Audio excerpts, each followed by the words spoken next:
Hi guys, maganda may nabili ako dito sa picture.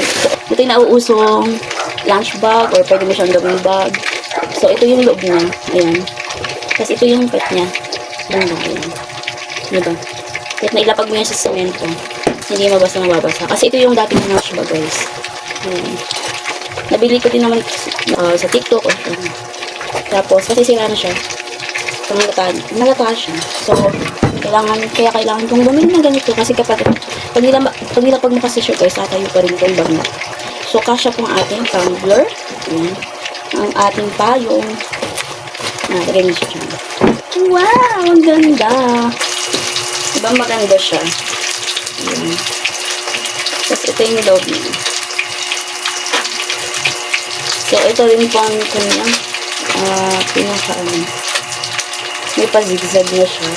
And then, kapag pinatayo mo yan, guys, maganda yan. Diba? Steady lang siya. Diba?